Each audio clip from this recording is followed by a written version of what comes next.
Welcome to Special Pediatric Considerations. In this module, we're going to talk about all the other things that occur with our children. Other modules will talk about the medical and the trauma, but this one's going to talk about the other things that occur. So in this one, of the 150 questions in the test, 27 questions will fall in this arena, which is 18% of the test. So let's start with a challenge question. So the emergency nurse knows that the most common time for the symptoms of neonatal sepsis to begin is A, within 24 hours of birth, B, 2 to 7 days after birth, C, 7 to 14 days after birth, or D, 14 to 28 days after birth. Give that some thought. So let's start out with some information about neonatal resuscitation. So in the birthing process, when the baby's born, if the first thing to do is to assess the child, of course, right? Catch the baby, very important. Dry the baby off. My last CPEN exam, I actually had 2 questions, and the key to it was simply drying and stimulating the baby was the focus there, without any resuscitative efforts, without anything else there. So as long as they're breathing, crying in good tone, that might be all you need. So if that's the case, then providing warmth. Remember, cold stress is going to be something they won't tolerate well. They have minimal resources to just survive at this point. So we don't want to do anything to worsen that. So drying them off, stimulating them is going to help them to transition from intrauterine to neonatal life. So all of those things. Skin to skin contact is a great way to help with warmth. Radiant warmers if they need assistance away from mom. But all of those things are great options. Now, if they aren't breathing well or don't have a good cry or tone, then assess them for intervention. Now, the number one cause of distress in this newborn is going to be a ventilatory cause. So if their heart rate is low, or they're gasping, apneic, or anything along that line, the first thing to do is to assess their breathing and see if you can help with positive pressure ventilations. So your PPV, you could do oximetry, but don't rely on it. If you're not familiar with what their SATs should be careful with it. Because remember, it's going to take up to 10 minutes for this baby to have a SAT that you probably like. It takes up to about 10 minutes before they're going to probably crest 90%. So as long as you know what their SATs are supposed to be in that first 10 minutes, then feel free to use it. But make sure that you're not going to over-treat with oxygen. But then positive pressure, maybe something like continuous pressure, those are options. Now, if the emphasis, of course, I said, is on positive pressure, on ventilation, delivering that, don't over-bag them though. Full fisting that bag, not using appropriate neonatal bags, those can be just as damaging as not ventilating them could be. So this could lead to barotrauma, which would be bronchopulmonary dysplasia, as we've talked about previously. So these are all the things to consider. So 40 to 60 breaths per minute, following your guidelines from core curriculum. Now, if that works, fantastic. But if that doesn't assist the patient, or if assist the baby, or if they're tremendously bradycardic, so if they have a heart rate under 60, or they continue to be distressed, even with positive pressure, then you can go to compressions and assist them further in that regard. So chest compressions, at this point, go ahead and consider intubation early on through your cycles, so you can have continuous 3 compressions to 1 ventilation cycles. When you're doing that, administer a complete cycle of 60 seconds of compressions before you start to reassess the heart rate.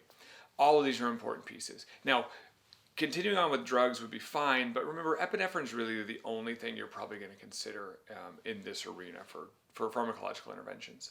So hopefully that will help you get an idea of resuscitation on the neonate. Now, if we move forward to assessing that child, now much of this is recap from our assessment module talking about the neonatal period, but let me go into maybe just a little more detail here specifically.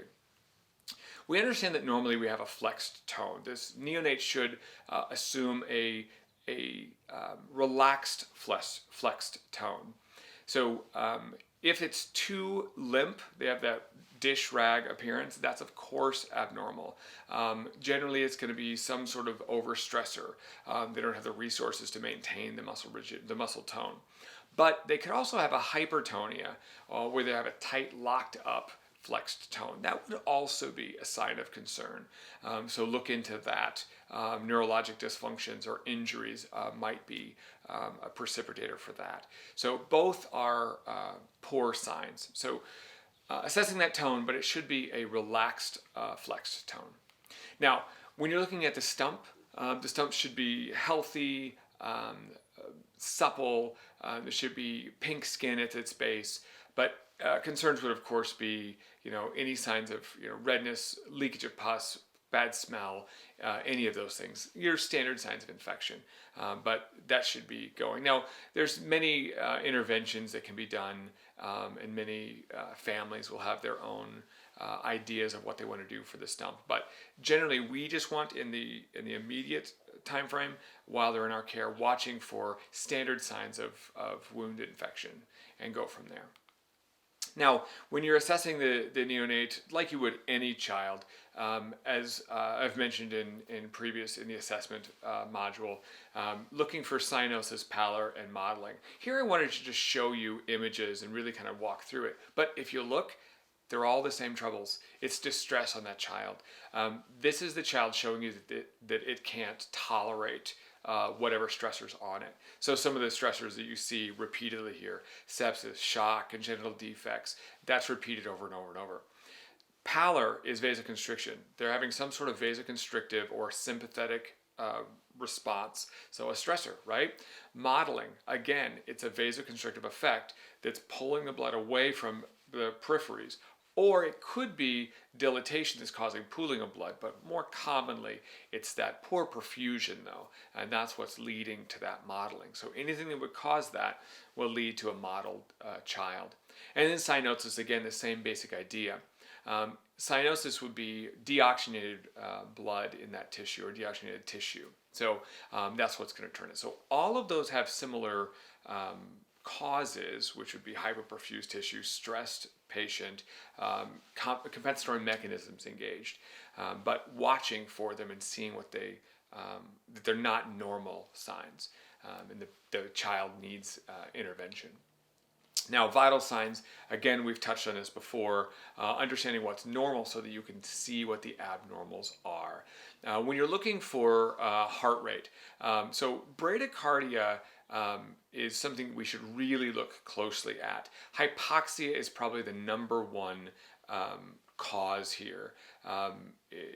If you see this baby who's bradycardic, most likely in the neonatal period, it's almost always hypoxia that's led to this. So first things first, let's restore flow, let's restore perfusion, and then fix these. So give them the oxygen, restore ventilation, see if that kicks it in, just like we talked about with our NALS recommendations. Tachycardia, it could be a stress response. Many things can cause that. All the things we talked about in previous modules, talking about shock and dehydration and all those things. Remember, this neonate though, they're not tolerating this for long at all. So immediate interventions, trying to get this restored. Respirations in a similar way, looking at how the baby's breathing. Now remember, the neonate already has an ataxic breathing pattern. So irregularity is its baseline. So once they become altered, ataxic breathing is probably more of what they're going to show you, rather than sustained tachypnea. Apnea, prolonged periods of apnea might be what they're going to show you. So this is much more likely. Bradyapnea could certainly be there in cyanosis, but where a stressed older child or an adult might show you tachypnea when they become stressed. That neonate just doesn't have the resources or the coordination to do that. Now, the growth. I also mentioned this in a previous module, but I want to dig a little deeper into it. That normal transition between the baby having a main line of nutrients getting to them all through their uterine life, intrauterine life. Now we want to have this baby needing to transition to getting external food, right? So it's very common for the baby to lose up to 10% of its body mass, its body weight, in the first week of life. So they'll lose that quickly. The first several days, they'll drop this weight.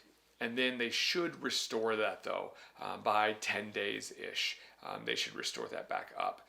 Breastfed babies will show the highest drop because mother's milk often takes longer to come in, where bottle fed, we're going to get full nutrients from the beginning. So there's the subtle difference between them.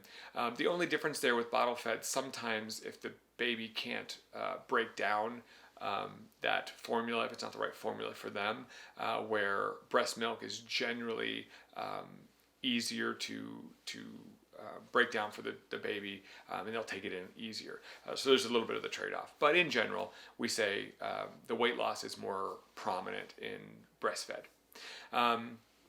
But after the 5th day, you shouldn't see them losing weight any longer. So that's one of the keys. So there's a little check mark on your box. After the 5th day, they should be gaining weight, not losing weight any longer. And then it should return by the 10th day.